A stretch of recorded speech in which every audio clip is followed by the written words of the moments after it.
behavioral practices can somebody do to improve their cognition in, I guess, all aspects? That could be motivation, critical thinking, memory, etc. Well, again, I think let's start with the most powerful one, which I have to say is neurofeedback. So I'll explain to people what that is. Sure. You have electrodes in your brain that are measuring the electricity. Okay. So that's the neural part. It's measuring literally which brain waves are pumping from, and we could break down the brain waves, but gamma, beta, alpha, theta, delta. And it's giving you feedback in near real time. Usually it's audio feedback, so you have headphones on. And you set up a reward system, which automatically, and this is such a key thing, okay?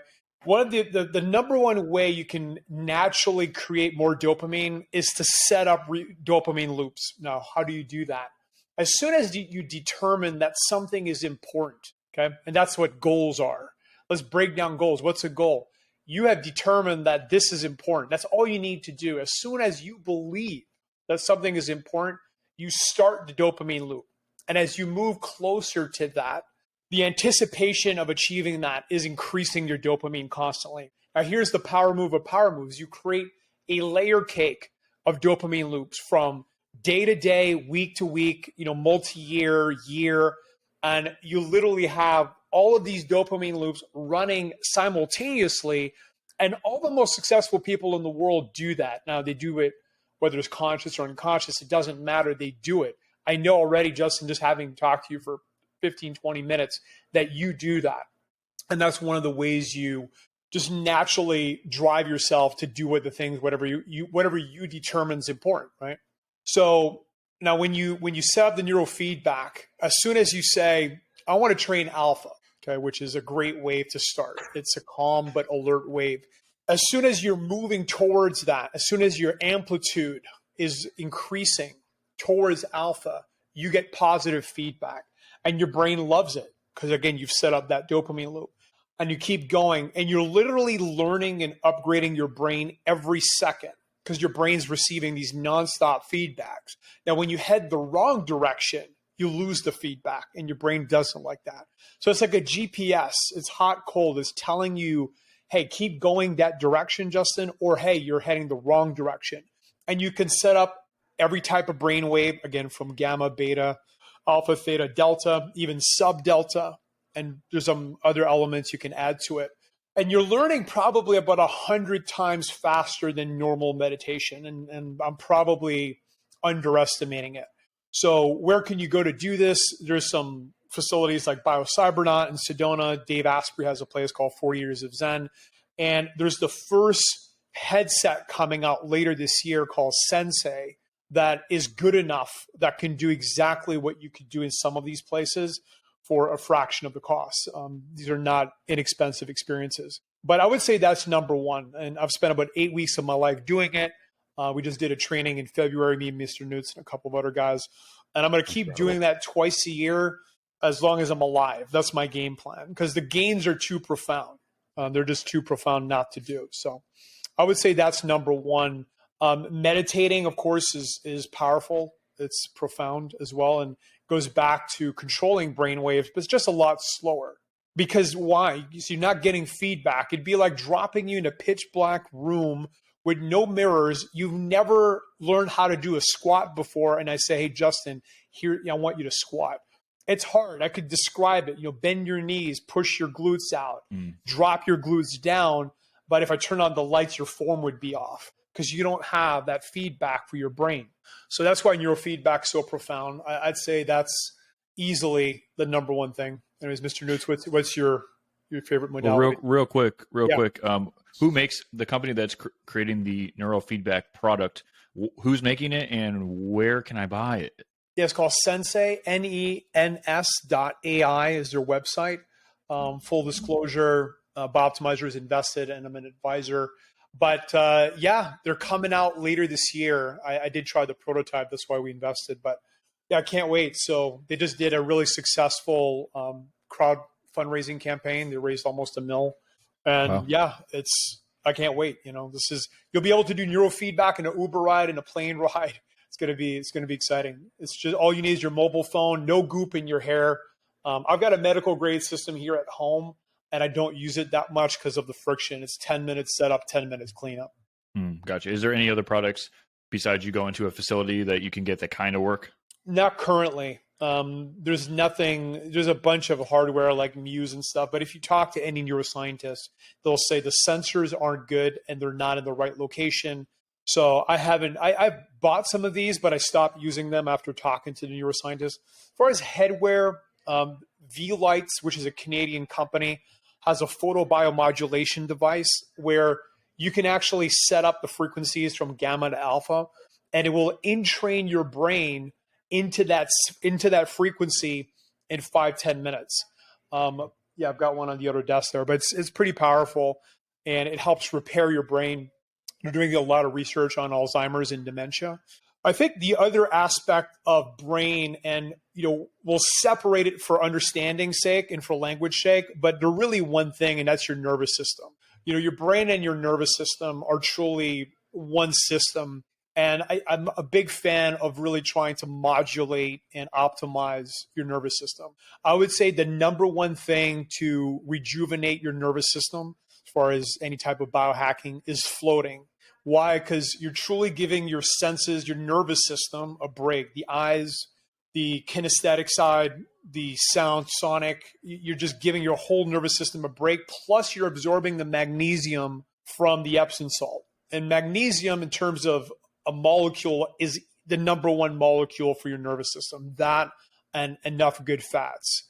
So you want to modulate your nervous system, because especially if you're using a lot of stim, I can tell you're a hard driving guy.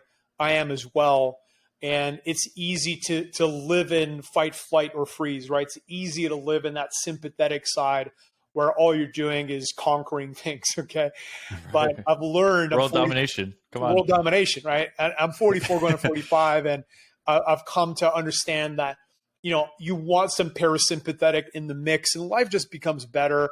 You become healthier, more resilience, and you don't burn out. I used to burn out like once every 3 months for years and years, and I haven't burnt out since I've been using the mag and doing some of these things. Yeah, I feel like when you're going, kind of like me and you are, like our personalities are very similar, especially in that cadence.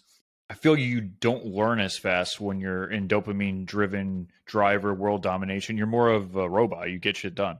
But if you want to actually learn Mandarin Chinese, or you want to learn how to play chess at a high level, you actually need to take a step back. That's why I think psychedelics have a lot of promise too. We can get into that if you guys want to.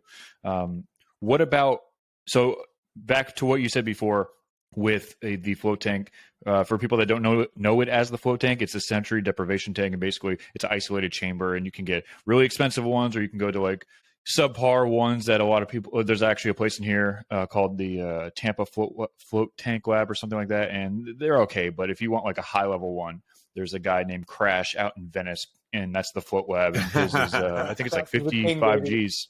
Yeah, he's the world pioneer. Shout out to Crash in Venice, California. He made Joe Rogan's tank, and yeah, he's probably the best in the business when it comes to sensory deprivation. For other behavioral practices, what's your take on white noise, brown noise, pink noise, magenta noise? What's up with that? Let me take this one. Is it a bunch of BS, or does it actually work? No, it's fantastic. In fact, I'm a huge advocate of micro naps, right? Power naps. And Tony Schwartz, if you know who Tony Schwartz is, and the Energy Project, that was a game changer for me. And essentially, it's a study of high performance athletes and figuring out that between points, these were tennis players at the time specifically, because Jim Laura was a tennis coach, is you notice that they brought their whole state down. So every point was the first point of the match. And I think getting into that state when we're high performance business people are no different than, we all think we're marathoners.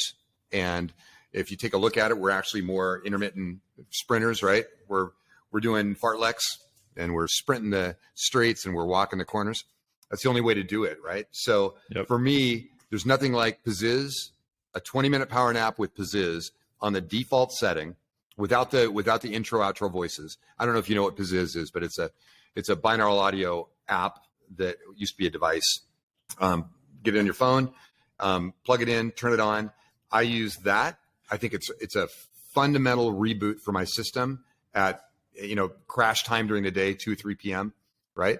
Reboot, I'm good for another 8 hours. which is great. And the cool thing is you come out of it, it's not like taking a nap. When you come out of this, it's like you just woke up for the first time. You're already awake. You don't need a caffeine hit to feel awake. And you've reorganized all of the stuff in your brain that's been floating out there, that's been taking up cognitive space. And it's all organized now. So now you can go ahead and you can actually perform. So I think that's a huge one. I think that intermittent fasting is super powerful. Chastity back here is doing OMAD right now, and she finds that to be a really powerful way to keep her system rocking. And then, of course, I think that training, I think working out is important. I think training is more important. Like organizing what you're going to do, organizing why you're working out, what muscle groups are you working, how hard are you going to press them, how long are you going to press them, and what are you going to do for recovery? That's the difference between somebody that works out and somebody that trains. And I think doing training with your brain involved is super important. And also, I mean, the musical aspect, when you start talking about, you talk about white noise, pink noise. By the way, there's a great song by Kaki King called Pink Noise. Highly recommend you take a listen. It's she's a percussive guitarist. She's as tall as her guitar. She's like 4 foot, and it's so great. So it looks like she has a giant guitar and she's hammering on it. It's really good. Pink noise, white noise, super good. And there are super critical areas where if you have these kinds of either blockers or enhancers, you can get into performance mode. And this is where you can kind of induce flow rather than waiting for flow. Like Pressfield says, get a ritual, right? Make that ritual part of your day, right? Mm-hmm. He points the different objects at him. He knows exactly what's going on. And for the next 4 to 5.5 hours, he's just into the words. He doesn't care if they're good, bad, or otherwise. He's doing the work. And in doing the work, you call the muse, right? The muse shows up when you show up. Right. Most people are waiting for the muse and then they'll show up. And that's why most people don't get shit done. So that's a big one. But training, like we've got a thing called Snake Alley up here. It's the curviest street in the United States. It's brick, right? It was made in the early 1800s. And I'll sprint up that and I'll put a timer on. And what I'm doing is I'm looking like, what brick am I going to launch off of at what corner? And I used to road race motorcycles, so I have a feeling for how you're going to carve a corner, right? And so, but you can't drift on my feet yet. But it's how do I carve that corner? How far do I lean? Where's my knee, right? How am I going to hit it? Remember Tim Ferriss's book, The 4-Hour Body, when he talked about running form and performance and those changes? You got it back there, right? I have it back. Yeah, I have exactly. I have 4-Hour Body and 4-Hour Chef behind me. Yeah. Yeah, exactly. So it's that kind of thing. And come on, dog. I have to have Tim Ferriss. Come on. Dude, I got stories. There's when you start looking at your life from a couple thousand feet, you start noticing all of the poor habits, the bad stylistic actions, the mental chatter that you fight. And you start looking at it through a different lens. And once you have that lens and you go, okay, instead of going, I'm defeated because I've got the mental chatter and I can't, I've got no perspective. Instead of, if you start looking at it and going, wow, here's some cool things that I can actually optimize. I can change and optimize. We spent a week, right, doing biofeedback, Matt and myself and a few other guys. Incredible, probably the most profound experience I've had in the last 50 years. And I'm 60, right? So that's a clue. And so, but it was the most amazing thing was not just flying a spaceship with your mind, which is actually pretty cool, or creating music with your mind, which is also very cool. One of the most profound things was the non-intellectual, almost spiritual aspects of connecting with a much bigger self and with the reduction in overhead and baggage that we are bound to, right? I didn't realize how much fucking baggage that I was dragging with me into every experience, into every life, into every fear, right? I was compounding fear with the bullshit that I was carrying, and having the opportunity and the experience to be able to, right, cut that stuff off, realize it doesn't have importance. And even, I got to tell you, man, I had this experience with this lady named Jondi, right? We're doing this over Zoom, emotional freedom technique, right? Which I thought was, maybe this is interesting. Maybe it's a little too woo for me. But I'll tell you, man, it was so crazy to go back and take a look at the first hardcore traumatic experience in my life. My hand is up here. Is the first, and then to face the individual that was me at that age and to befriend that person and to defuse that situation from all of its overhead is it's absolutely the most profound experience of your life. And then when you're starting to do stuff, they're going, okay, great, I'm going to go back to putting electrodes on my brain and I'm going to go fly a spaceship. The ability to do that becomes much more significant because you don't have this bullshit that you didn't know was weighing you down and causing you overhead. And so it's very, very powerful. Those are some of mine. For sure. I do want to talk about the physical fitness aspect of it. Oh, yeah. Well, breathing, right. We all know. Okay. So the physical fitness aspect. Yeah. Right. We were doing this. Yeah. So the physical fitness aspect of it. Yeah. Is I've heard, now correct me if I'm wrong, guys, that if you do too much physical fitness prior to any cognitive task, that the blood rushes to the specific muscle and you actually decrease intellect. So you don't want to do a hard CrossFit, high intensity workout before you have to do some high intellectual cognitive task, correct? Well, part of that is because it pounds your nervous system into the ground, right? So back to that. And again, like I've trained as much as like 12 times a week, and again, when I did MMA and self-defense, I mean, we grit our heart rates to 200. We do 100 burpees as the warm up before the workout. And you would dread those workouts. And so like you're dreading it before, you're recovering after, like your nervous system is constantly compromised. So that will affect your cognitive performance. It will affect you in business. So in terms of if somebody's really entrepreneurially focused and wants to achieve things, I would say be mindful of how much and how hard you train. Like you still want to train hard, obviously, but 4 days a week of hard weight resistance training or hard, MMA, grappling, any of these types of activities is probably the sweet spot. I've just found for myself when I go to 5-6 days, I'm paying a price, you know what I mean? And there is a compromise the rest of the time. So, it just depends what you're prioritizing. But for me at this point, I'm more on the cognitive side than trying to train 12 times a week. Exactly. Yeah. I'm not trying to be, I'm trying to be Jason Bourne cognitively, not physically. When it comes to physical fitness, are you doing any zone 2 cardio? Because there's a lot of zone 2 cardio hype right now with people like Andrew Huberman promoting it, of it increasing blood flow and helping you, deliver oxygen to the brain and helping you neurologically. What's your take on just, maxing out meathead lifting versus zone 2 cardio? Yeah, that's definitely the flat spot in my program. I have seen the science and it's something that I'm intending on incorporating. I don't do enough of it. What I have been doing, which I do think, again, I got to thank Andrew for that, Dr. Huberman. I mean, getting up in the morning and getting in the sun for 5-10 minutes, the payoff on that is shockingly massive. And I've always been a sun guy. I think sun is like one of the most underrated things, but I used to go in the afternoon. There is a lift that carries through the whole day. And I think you get more dopamine, more serotonin from the sun in the morning than you do in the afternoon. That's what it feels like to me. And I think the circadian syncing that's happening from getting that early exposure, I've been noticing that I do sleep better. And I'll add one more thing that Mr. Newt's touched upon, which I think is so profound that everybody uses, and that's music. If you look at music from a neurochemical perspective, you're cranking different neurochemicals based on the song that you're listening to. Right? I mean, you listen to Down with the Sickness from Disturbed or whatever your favorite Metallica song, or gangster rap, or whatever gets you going, or EDM. I mean, your adrenaline starts pumping. I mean, that's what I listen to before leg day. I'm going to do squats this afternoon. That's what I'm playing. And the adrenaline that I get from that helps me squat.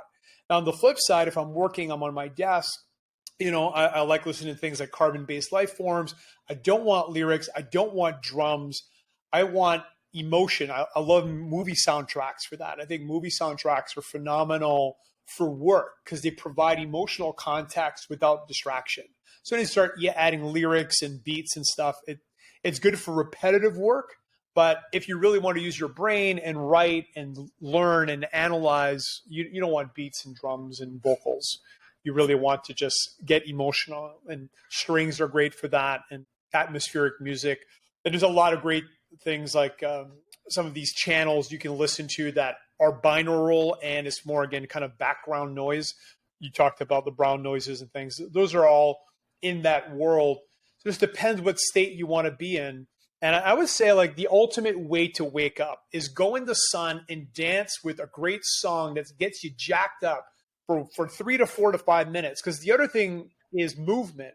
In a perfect world, and the research has come out the last few years on this, you want to move for 30 to 60 seconds every 30 to 60 minutes. And moving can be, push-ups, squats, just even going to the bathroom, dancing. It doesn't need to be much, but you reinvigorate the body when you do that. So like I said, if you can dance for 3 to 5 minutes in the sun, Dr. Huberman will be happy and you'll get your neurochemicals pumping. And it's a great stack, and you'll really, I dare anybody to do that and not feel awesome after a good song and a good dance.